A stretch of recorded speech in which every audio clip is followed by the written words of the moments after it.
Hello, welcome back. Today's title is Courage to Slow Down. And our theme today is learning to trust God's pace instead of constantly rushing through our own progress. Welcome to Live Courageous podcast, where we explore faith, leadership, healing, and the courage it takes to become who God has created you to be. I'm your host, Musudeen. Each week, we have honest conversations about life, growth, and walking by faith, even when the path isn't clear. Whether you're navigating change, searching for purpose, or learning to trust God in a new season, this space is here to encourage you, challenge you, and remind you that courage is something that we build every day. So let's take a deep breath, settle in, and let's step into today's conversation. I'm going to welcome Alicia Blake. She is a multidisciplinary, creative entrepreneur, storyteller, and founder of Abound Gloral Company, a creative brand centered around event coordination, design, and intentionality community experiences. Guided by faith and a passion for meaningful connection, she blends creativity, visual storytelling, and authenticity to create work that inspires and brings people together. She's also a creator of Path of Visionaries and climatic storytelling series highlighting artists, entrepreneurs, and change makers whose lives and work are shaped by purpose, perseverance, and creativity. Through photography, film, creative direction, and experiential planning, Alicia creates spaces and stories that feel both impactful and deeply human. Alicia is often balancing multiple creative ideas at once. You guys hear that? Whether she's behind the camera, cultivating an experience, or creating something by hand, her work is rooted in intentionality and authenticity. We would like to welcome you here today, Alicia. So happy to be here. Yes, awesome. Yes, we have a great topic today. You know, the courage to slow down. So good. So, slowing down is not always easy because our world rewards busyness, moment by moment, productivity, and even constant achievement. So fear does not always look like panic. Sometimes fear looks like rushing, overworking, saying yes to everything, even resting, never resting, and feeling guilty when you slow down. So, what is one thing exalting that you have in your schedule that's really not part of your schedule, and you need to slow it down? You need to learn to slow down. Currently or? Just currently. Okay. Currently, something in my schedule that I need to slow down on. I think it's my own timeline. I would say just the way that I have an idea of how my season should go, or if I'm in a circumstance, what I need to do in order to fix it, when really the Lord says, like, if you're trusting me, then there doesn't need to be too many cooks in the kitchen. Like, all I need to do is just obey and abide. And there's a fine line between obeying and doing our part and overstepping and doing more than we actually need to. And yeah, just think it's just really just that. my own timeline and just surrendering that to God. Sure. Yes. And we're going to talk more about that. We're going to dive more into that. That's really good. So many people slow down, they struggle to slow down because they feel afraid of falling behind. And sometimes I think of that myself. I will be doing multiple projects, as we talked about before. And I feel like I need to continue to do these projects because if I don't do it, I feel like I'm behind the line of what I'm trying. I set my own goals. Yeah. And sometimes I think we're our biggest enemies because we set these big gigantic goals and we can't even meet those, and I do that all the time. And so I do have a fear of falling behind of the things I've already planned for myself for the week or whatever, or for the day, Yeah. And sometimes we compare ourselves to other people, especially if we work with other individuals in the workspace, and you look at Susie over there doing X, Y, and Z and doing everything on her task list, and you only got 2 done for that day. And we do compare ourselves to, someone else sometimes. And sometimes we just want to please people. And that is a big downfall. Because that means we have to say yes to everything that's put on our plates. Someone asks you to do something, you say, oh yeah, of course, knowing you're behind, and then so you don't even have that urge to slow down because you have to please that person. And then sometimes we have our own achievement, our own addiction. We want things done because we want it done. We understand that. And then trying to get all the productions done that we have set for ourselves, And so we want to explain to the audience how to slow down when it feels uncomfortable. Sure. Because when sometimes it's uncomfortable, we feel like we need to be in emotion, at all times because we're used to being in emotion. And so one of the things that we do need to identify is sometimes we feel like because we are built to doing things, especially mothers, we are always thinking we need to multitask. We talked about that the other day about our multitasking skills. We want to fix for people. We want to lead, and we want to perform well, because that's just part of who we are, made to, designed as women, And so here's another question for you, Lisa. So when did you first realize being busy isn't the same as being healthy?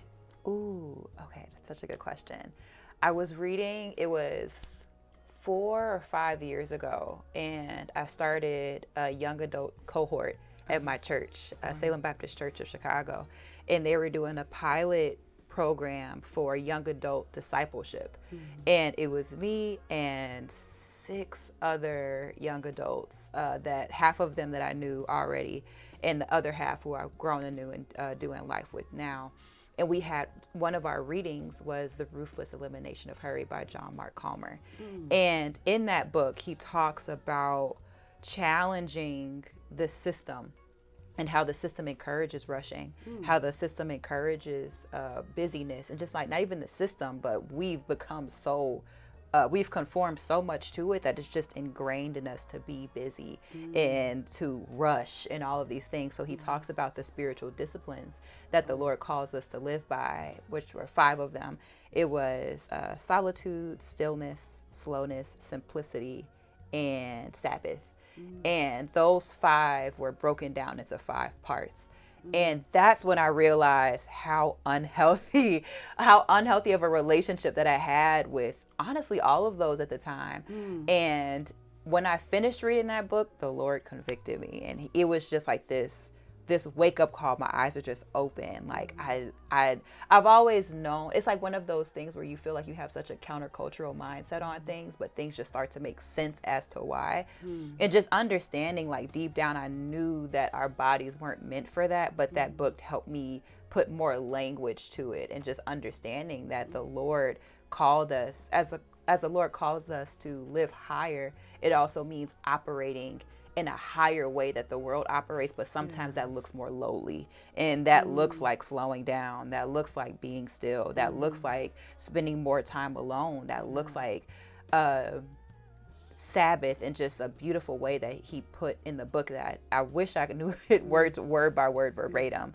But it was essentially like Sabbath is this proclamation that you're trusting God too. You know what I'm saying? You're taking Yes. away, you're taking your hand off the control of your life in the week, and you're just leaving that to God. But it's just like this ultimate trust in God to just be still, slow down, and just enjoy. Like, Wow.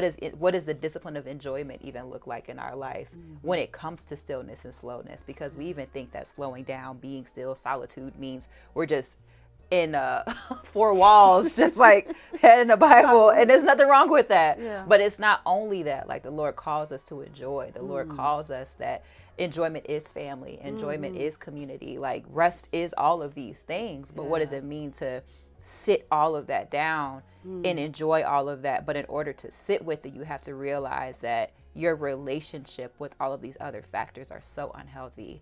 At the time, I was in my mid-20s after college, starting my first big girl job. So I did cancer research. I studied biology, and I went into oncology research, starting off at Northwestern doing leukemia research, and then transitioned into doing oncology research at Cook County. And just even throughout that time, I was so busy. And on top of that, the Lord put it on my heart during the pandemic to start doing more events, more community events, because I love community. I love art. I love just putting people out there, because I realized in volunteer, I started to serve more. I was doing so much. I started to serve in church more, just not even just in children's church, but it's also mentoring and doing discipleship and all of the other things.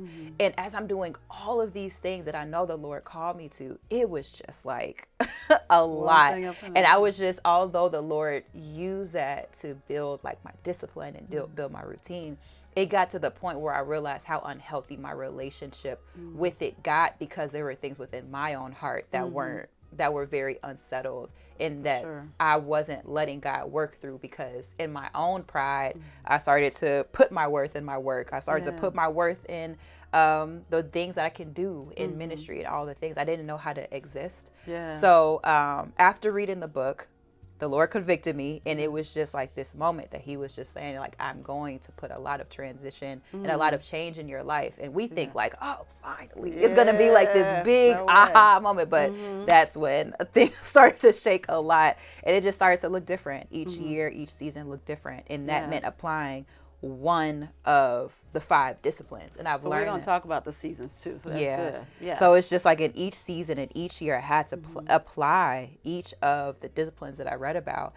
But just even with realizing how unhealthy my relationship with rest and just even being still and rushing was, the Lord literally had to sit me down, like, to the point that because of everything going on in the government with research, I lost my job. Like, it's lost the job, and then which forced me to focus only on work and only on my business that he called me to create during the pandemic. So it was a lot going on, but just the way that he forced me to slow down and have a better relationship with rest, because I realized how much I was avoiding a lot of the things that the Lord was trying to work through at the time. But allowing him to do that work, not only was I able to go back into doing work and the things that he's called me to and graced me to do, and it's not even the same pace. Like, he called me to do that, and it's not even that he says you can no longer be busy. I no longer want you to do it. But it's like we have to understand what it means to just be instead of solely doing. We can get so used in my 20s. It was just doing. But when I turned 30, I was like, what will my life look like completely surrendered to the Lord? Like, and you had a story behind that. You're going to tell that in a little bit. Yes. So it's even in that, it's just part of that answered prayer was being obedient to just being. And I was like, Lord, what do you want me to do? He said, just be. I said, oh, so you want me to fast? He said, no, I want you to just be. I said, what does that mean? Like, so it's just even that. And just past that season, getting back into work, things start picking up. I had a better relationship with work. So it's just like, now I can be busy, but I know how to rest. I desire rest. My body like knows, like, actually I'm not about to pick up too many things at once. And even when I do, I have a better discernment in utilizing, actually being courageous and using wisdom that the Lord puts on me on what it means to put something down or pick something up, but just also stewarding that well. That's really good. Yeah. That's what the topic's about. Yeah. So we're going to need to break that down. So she gave a whole bunch of information. Long-winded, That's sorry. okay. We're going to like navigate this so we can apply it. So at the end of the session here with our talk, people are able to take some things back and apply it with with their daily lives, and so that's what we want to do. So you have great stories, and I know we've been talking about that on the way here. So we're going to tap more into that again. So what were people seeing when you was talking through this session here that they didn't know that you were carrying during this time? So much anxiety, a lot of anxiety, and honestly, for a season or two, depression. Like, I didn't realize how down I was until I allowed the Lord to really just wring out a lot of things. Too often we think we're being honest with the Lord when really we have to be honest with ourselves and bring that truth to the Lord so that He can do the work, in us. So it's just like, even in that, I had to be honest with just like, Lord, like, I'm realizing I have control over nothing. Me surrendering to you is like the scariest thing right now, because I know that because I'm like being so open-handed, I have no idea what to expect. And as I was being open-handed, so many things were happening at the same time. And I was just like, this is a lot. Let me just grip it just a little bit. But it's just, even in that obedience and surrender of it all, honoring that and learning, realizing that it was a lack of faith that deep down that I had, that I was so scared to be honest about, but just that anxiety, and for a time, some depression. But it was just such a spiritually liberating experience to be honest with God about that. Getting down to the bottom of it. I've been in therapy for 2 years. Like, it's just like a Christian therapist. And it's just been such a beautiful experience, because it's just being honest about all of that. Sitting down and being still. I would not have gotten that if the Lord wasn't slowing me down, and if I wasn't doing my part either. So a lot of people didn't see that, because I love, like, I'm very, very energetic most of the time. But deep down, like, when I was, at home, I was exhausted. I was burnt out. A lot of people pleasing. Hold on to that. We're going to talk about burnout too.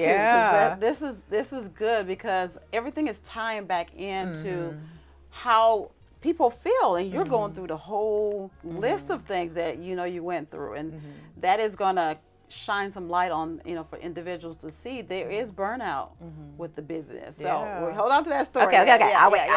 I know that story. So do you think busyness though has become a badge of honor? People feel like, you hear the word, I'm busy, and people use it like this is like gold. And when I started thinking about that word, before you answer that question, I thought to myself, just this year, people were like, oh, you're just so busy. I say, no. Don't say I'm busy. I'm purposeful. I want to be purposeful, not busy. But a lot of people hang on to that, and they feel like, oh, that's really good stuff. I'm so busy. What do you think people think, besides me? Like I said, I'm coming out of that box, but what do you think about that question? I think we use words too loosely, like without really thinking of, like, how does God define this word? Even when we think about success, of what does success in God's eyes look like, it actually doesn't look like what success looks like into the world. To the world, success is a fruit. Like, it's just a harvest of your busyness.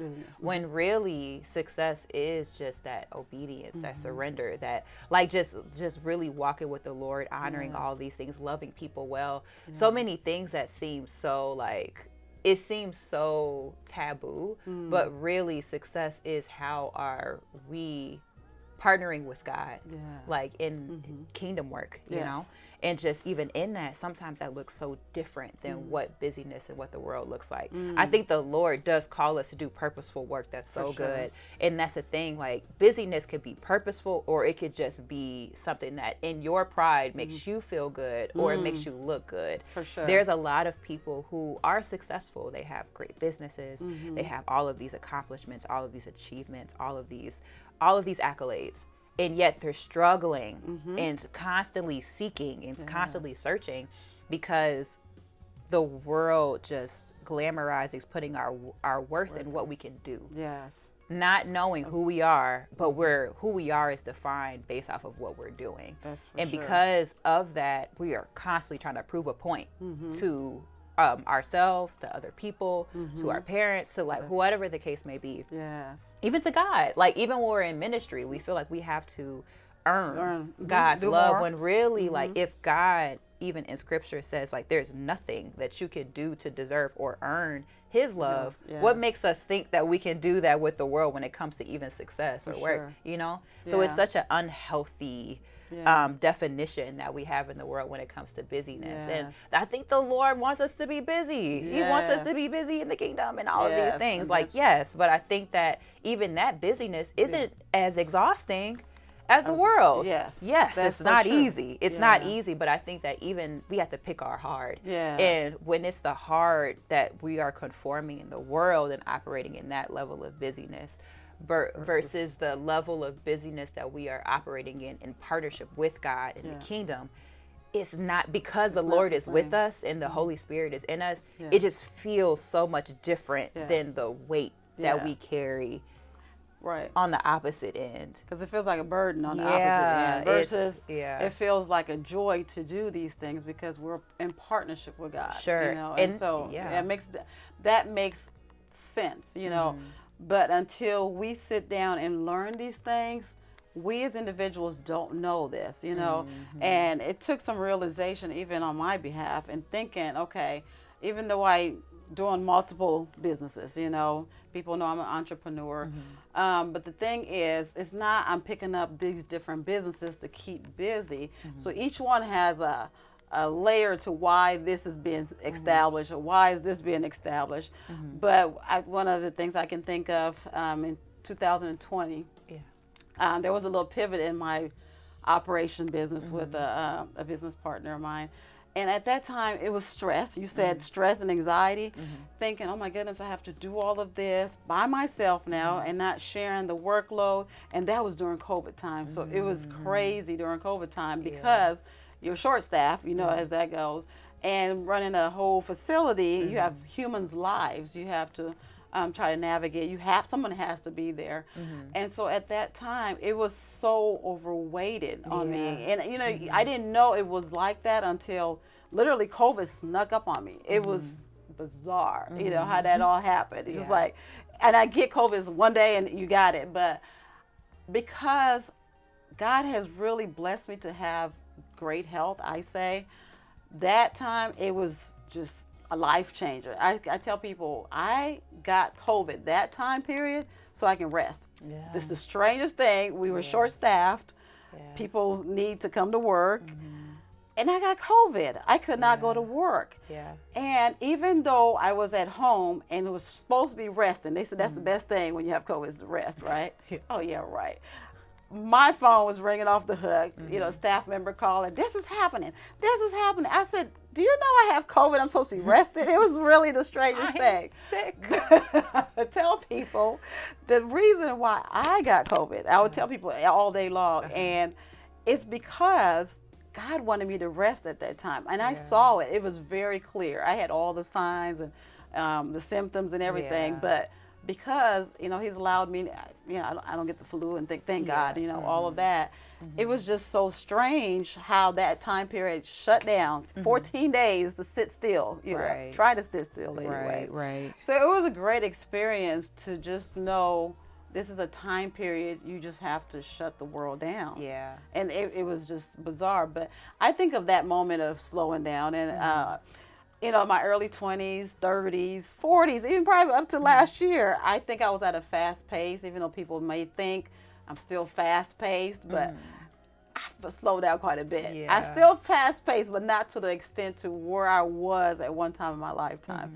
So that's an experience that I can think of the slowing down. Even now in my life, I was telling you, I slow down when my body's tired, I go to bed. I let it rest, you know. And then I come back and revisit things, because sometimes you can be so overwhelmed, and we'll talk more about that too, and get burnt out. And so one of the things, again, some people are burnt out from just doing too much. We understand, and that was me at one time. And then they are burnt out for never feeling like they've done enough. You know, I go home some days, I'm like, did I get enough done? Yeah. And that's me. So this story is actually speaking to me Right. in terms of the slow down, do what's necessary for the day. Okay, there's a priority list. We all have that, you know, for everybody. If you don't have a priority list, just write it down. And then check off the things that is really useful for that moment. You know, there's some things that can go on for the next day and the next day and next day, but don't put it off too long. That's called procrastination. Fine line. I was told that, you know, Fine line. fine line of don't put it off for too Yeah. long and then go back to it, you know. So anyways, so have you had a time in your life that you've seen, okay, I've had this burnt out. You started talking about burnout, okay? We're going to go over the burnout section now that you're in. Okay. When you had that burnout, what did you do? What are the steps that you did to realize it first? Yeah. And then what did you do to like take control of that? Sure. So what did I realize? And what did I do to take control of it? So I realized it when, again, that season where I was doing a lot. I was doing a lot of ministry work, a lot of community work.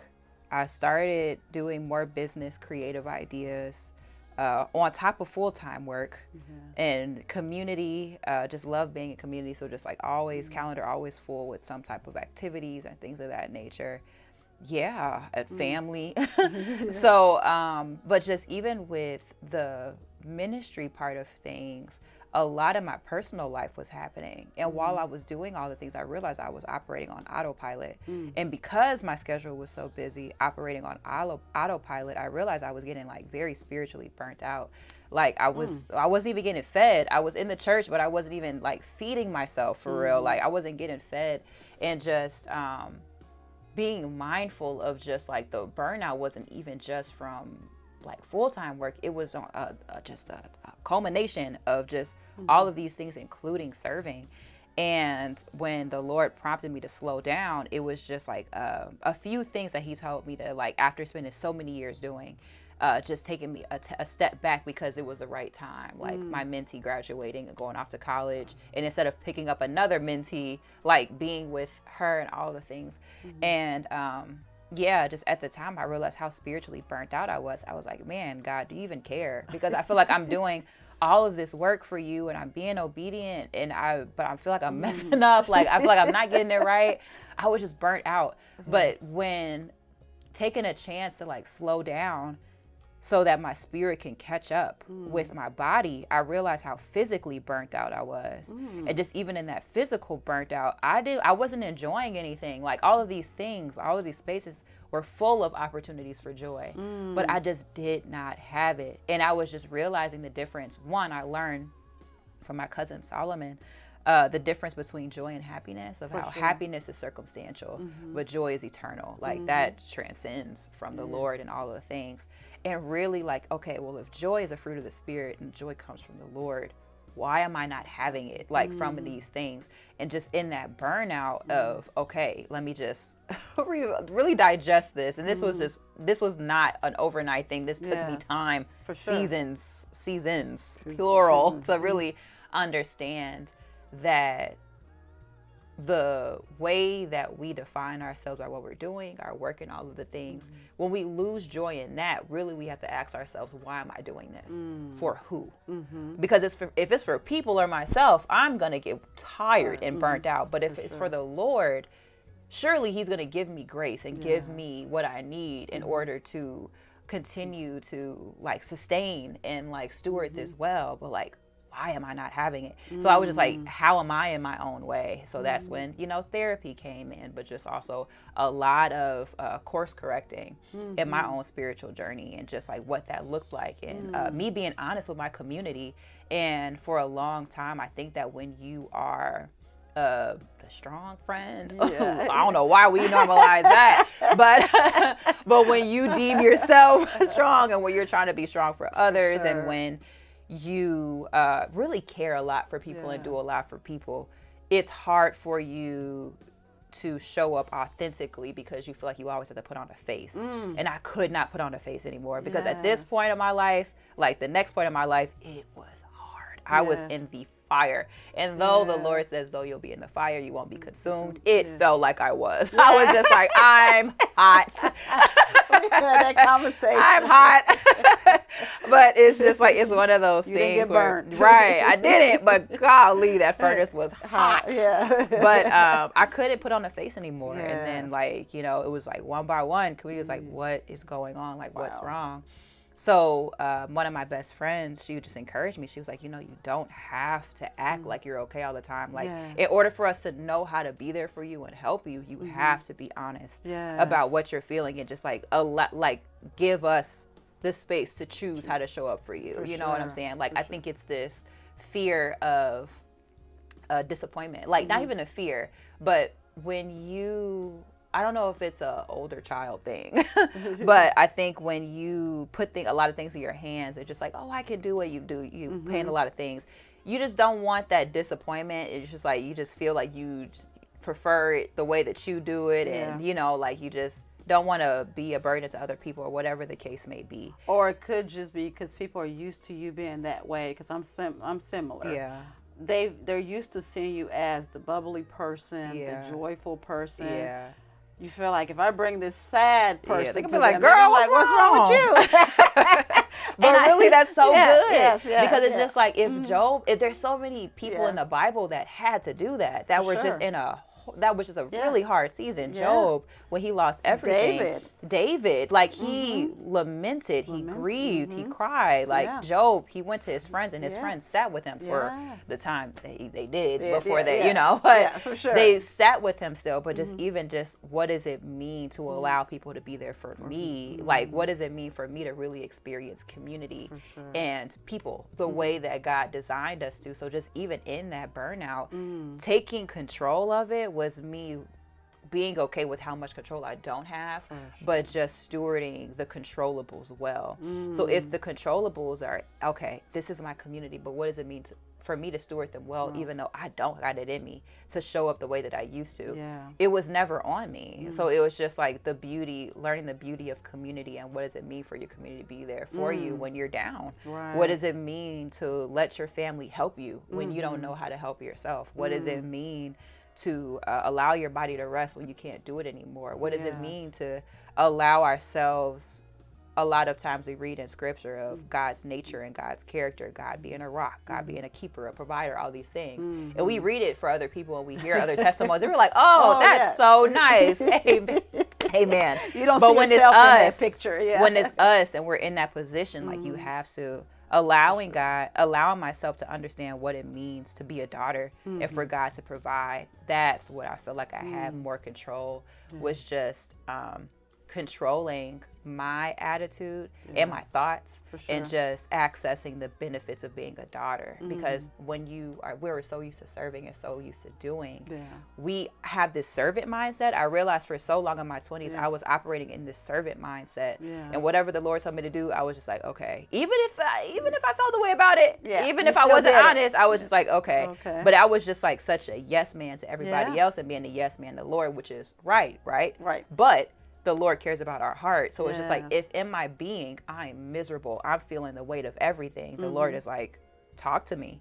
So even in that, I learned how to just be. And just in just being, I learned how to be a daughter. I learned that I've always been a daughter, but what does it mean to really operate in that? You know what I'm saying? So it's just like taking a step back. And it's just, again, such a spiritually liberating experience of just accessing the benefits of being a child of God, because there's so much less that we have to worry about than if we are trying to be a parent of ourselves, if you will. So it's that authenticity that shows up too. So we say we're authentic usually, right? The thing is, because we're authentic, we also appear strong. Okay, so people don't see that we have issues, and I know what you're saying because I'm similar, you know. And they look at me like, how do you manage this? And I said, God. That's all I can say. But I say it with a smile. We talked about that and the laugh. And so people really don't take you serious because they're like, she's crazy. She's crazy. She's laughing and where's the tears? She's about to crack. We're waiting for the crack, They just don't know because sometimes our internal, you talked a lot about the spiritual, which was wonderful. And people, because we're under this much pressure, we also have physical things that happen. And I can even attest to that because sometimes my physical, when I'm going through all of this, burnout, stress, or whatever the case may be, my intestines is not really functioning the way it's supposed to be. My brain is not functioning. I have brain fog. I have fatigue.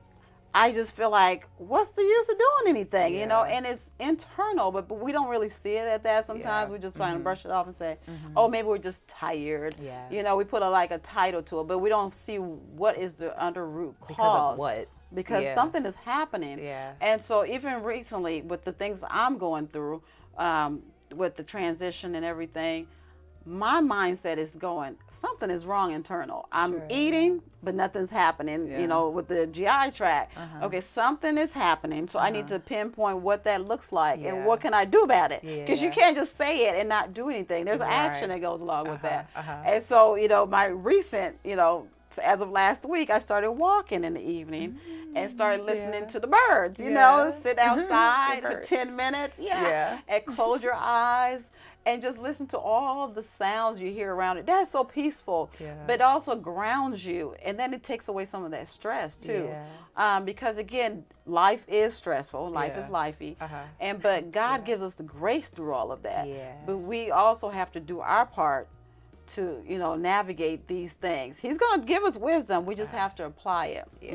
So that was good. You touched on the physical. I've touched on the physical. You touched on the spiritual and emotions, what you was feeling, the depression, the anxiety, and all of that.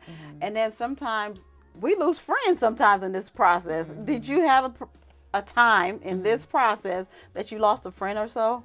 No, I feel like I have such I feel like relationships were lost, but I feel like as far as community and my friends, my close friends, it was one of those things where I'm a firm believer that the Lord does such beautiful things through conflict.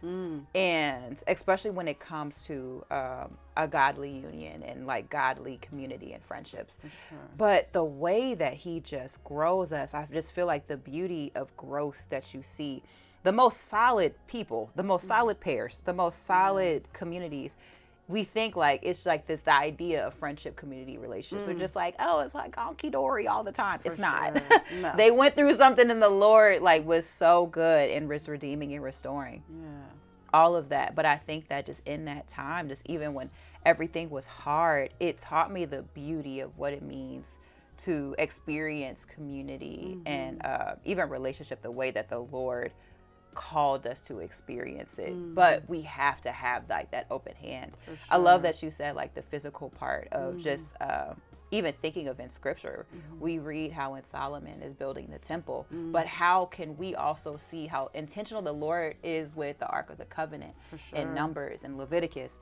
And we read in 1 Kings about Solomon building the temple and how he was very, very particular about the design and the ideas. Same thing goes for our bodies. Our body is a temple, and we think like that's such a cute saying, but really that's so deep. Because if our body is a temple, then our body is speaking to us. Our body is telling us, giving us that discernment that something may be off. Maybe something is off. Something is off. But we have to pray about it and depend on God about it, or we're tired. Our stomach, we can't eat nothing. We can't digest nothing. We have to listen to our bodies because everything is connected. And because everything is connected, everything is spiritual, but just also how everything always connects to that. We have to be very intentional with that. And I even think with that emotional part is how we connect to people. And the way that we connect to people really matter. I feel like the Lord has been so kind in just gracing me with friendships that have so much longevity. And just just even the ones, even if we aren't talking every day, there is still this you know, Connection. like this care and this connection. But yeah, thankfully, I would say like no friendships were lost. Okay. I think like relationally, obviously through time, there are relationships that are lost because it's just like that not being aligned and it not being healthy. But yeah, I think as far as like community, it just helped me and my community just grow so much stronger. And that's one thing I prayed about. I was like, Lord, if these are the people that you want in my life, like if this is the community that you're calling me to, then you got to do what you got to do because we all going through something here. Yeah. But what does that mean? So that's like a prayer that all of us should ask for, because at the end of the day, we need community. Yeah. And we need authentic friendships. People that will be there to listen to you and not feel like you're a burden, you know, and to tell you need to probably slow these things down or maybe take pauses in your life. And, you know, my son challenged me on the pause thing for the 10 minutes, you know, of listening to nothing, holding nothing in your hand. And so it's really powerful. Yeah. And so sometimes we have to challenge each other in order for us to even do it, you know. And it took me a while. And sometimes your mind will shift somewhere else. But what I would say, bring it back to center. Right. When it does shift, come back to, okay, I need to be doing this at the present time.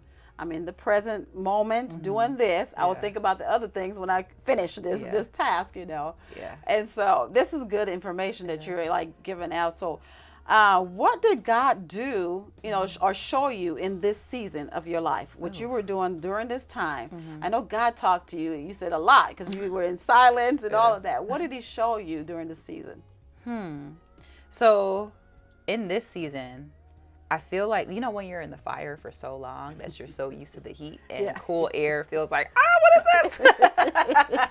It was one of those things where I feel like everything was just like so hard. But I was just like, you know, I'm just going to focus on God, just focus on my intimacy with the Lord and just focus on just like getting like my life together and all of that. But I feel like he just made a lot of things so beautiful and worked behind the scenes of so many other things that I didn't know that he was doing, but just simply being faithful and abiding in what he wanted me to do.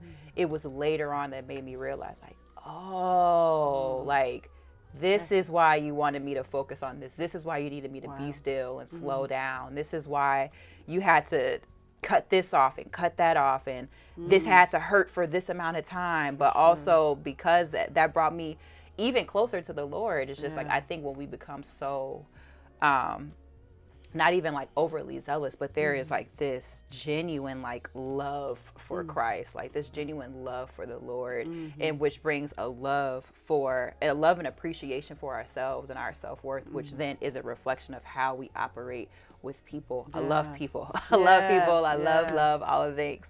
But it just helps you. That's what God wants us to do. Right. But it's just, it helps you show up better when it's just like the foundation of all of those things. It's, he really refines all of those things. So it was definitely a refining season.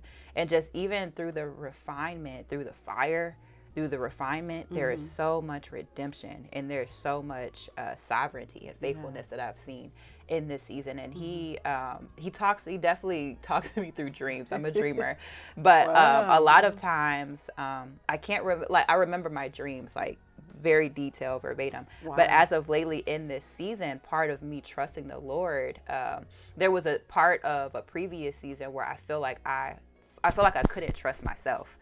But really what the Lord was telling me and me being obedient to that and where it led me, I thought I was doing something wrong. So I was just like, I don't know how to trust myself, Lord. So help me. Like, I don't know. Like, and it's like, I trust you, but I got to the point I had to be honest. I was like, I don't trust you, but I had to be honest with that. But in getting back to trusting him, he did show me something. And then when he showed me that, and I was like, okay, if this is how you're speaking to me, gifting to me, then let it be, like, let this thing happen. And it did. Like, I had a goddaughter and all the things. And I was just like, oh, it was a girl. Like, all the things you did show me was a girl.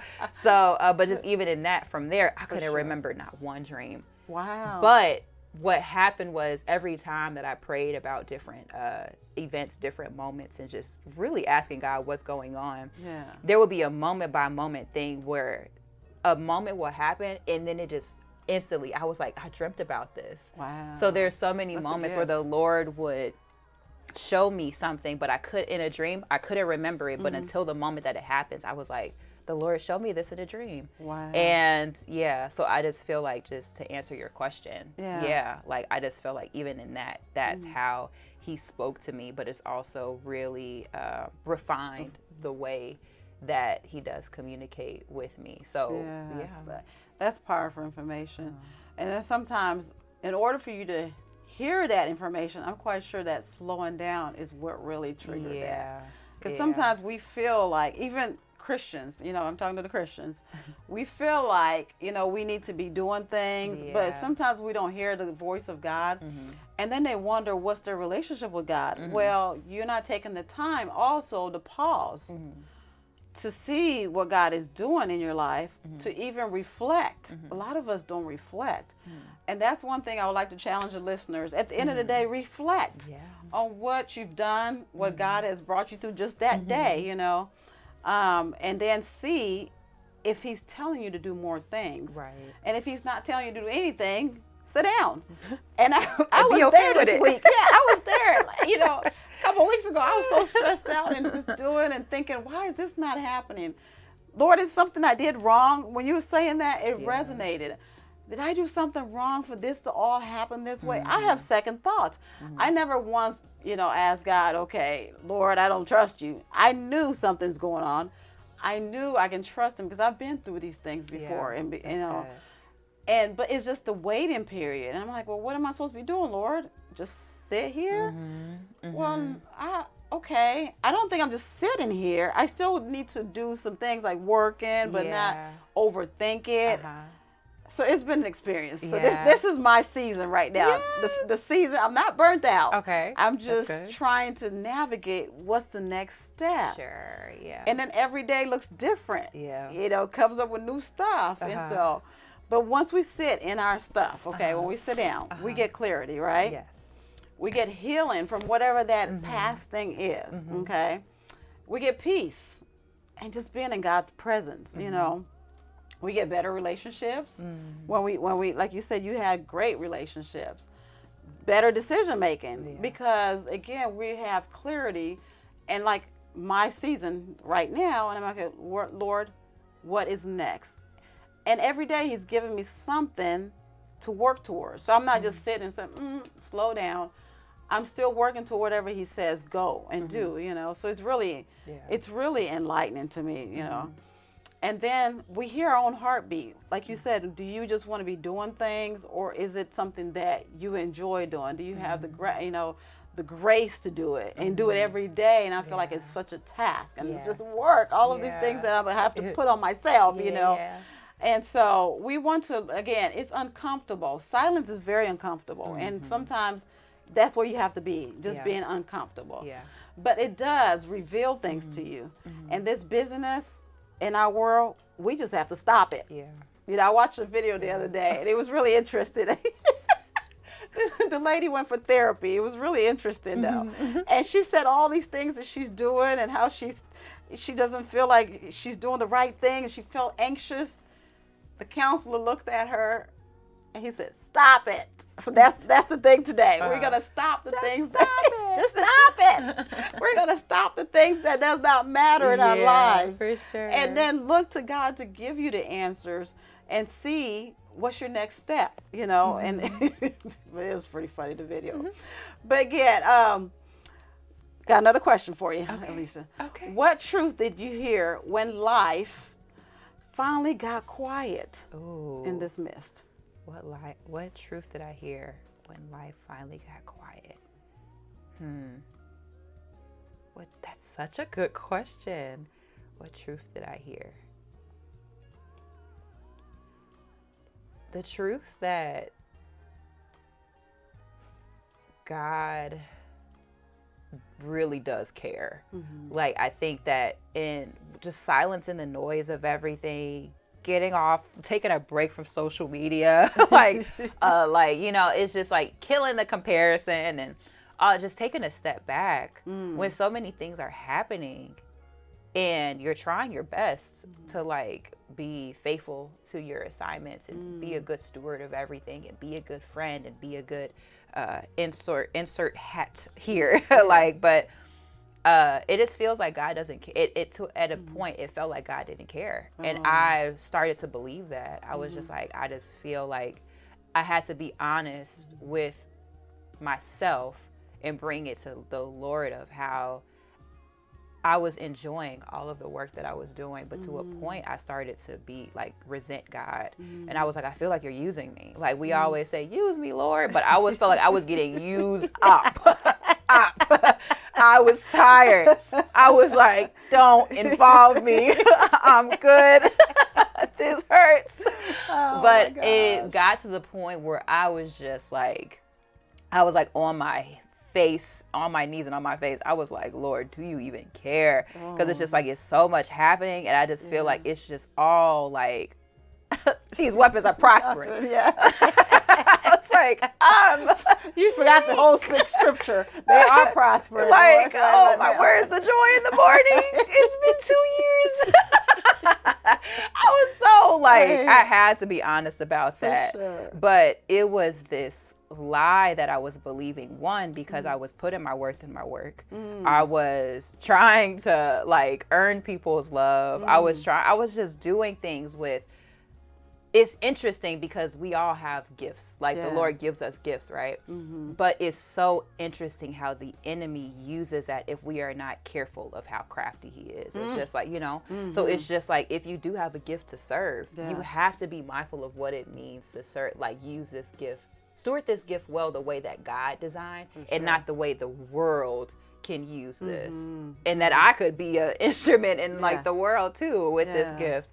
Or just even if you are a great entrepreneur, what does it mean to have these ideas and be very influential? But just because you are influential and have a voice, does that mean it's good? Right. Like someone could know how to speak. Yeah. Someone could be influential, but like what type of influence are you giving? Right. So it's just like being mindful and like surrendering those gifts. And it's like knowing that the Lord, I was like, Lord, I know you're good. I know this, that, and the third from your word. I know your word is telling the truth.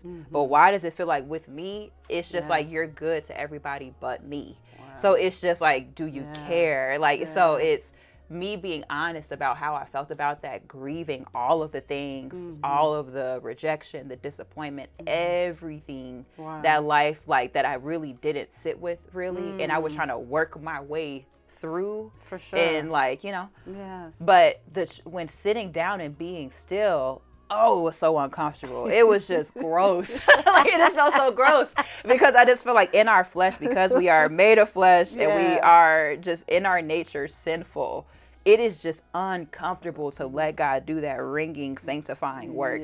And that discomfort, just because it's uncomfortable, doesn't mean that we shouldn't be doing it. Just because we can do something doesn't mean that we should, right? Sure.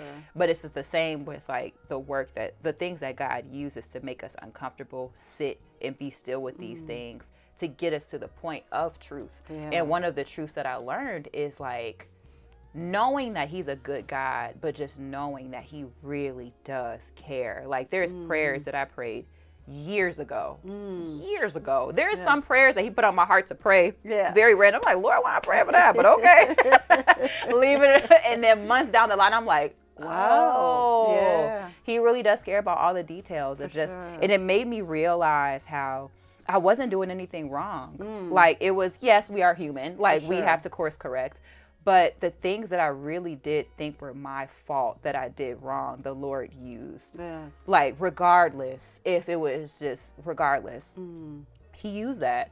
And it's just beautiful how he used it. But just in this season, I really am seeing like, wow, Lord, you really do care so much that you let me experience that rejection. You let me experience the disappointment. You let me experience this hurt, the childhood wounds, and all of these things that actually brought me to this point. For sure. Not even just because circumstances got better or everything is just like hunky-dory, but just my heart. There's joy. Like there's, you know what I'm saying? Like there's just like, there's so much that I'm experiencing in my spirit that just allows me to experience life and just see things more clearly. Just even as a creative, like I just think that I always ask myself, what would the Lord look like? What would the world look like if like art was a reflection of God, like our work was a reflection of God, all of our gifts were a reflection of the Lord.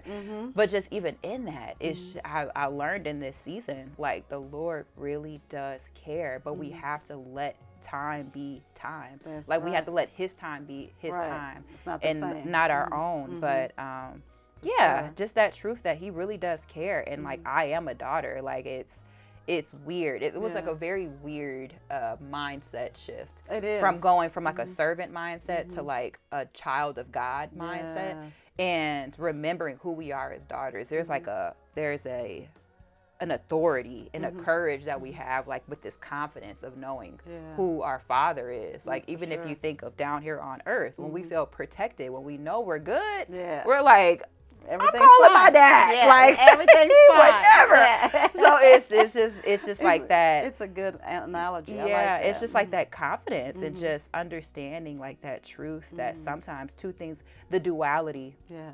The truth that there's so much duality that we have to grapple with, but just because the Lord shows you something, sometimes he can show you, it's like a construction site. I sometimes use this analogy of it being like a construction site where you see nothing but rubble, but you see the picture, like the finished picture here. And you look at the rubble like, how that's going to happen? How am I going to get through this? But it's not about the clarity. Like too often we think that obedience means we have to have so much clarity until we're like, okay, I'm going to take the step. But no, like obedience means doing it now. Obedience is seeing the picture, what did the Lord show me? And moving. And understanding that I got to get in the rubble. And just this entire time, I was just in the rubble. So you decided the Lord is in control. Let me get out of this rubble and just keep listening to what he has to say. That's really good information. And, you know, again, our listeners, I'm hoping they're gleaning into this.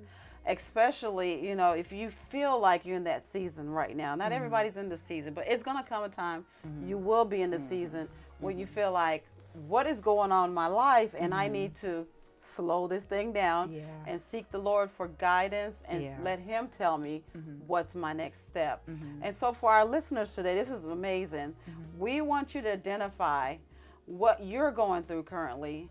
Is it just too much of busy work and nothing is really getting done, non-productive, because you want to please someone, or you feel like this is a self-achievement?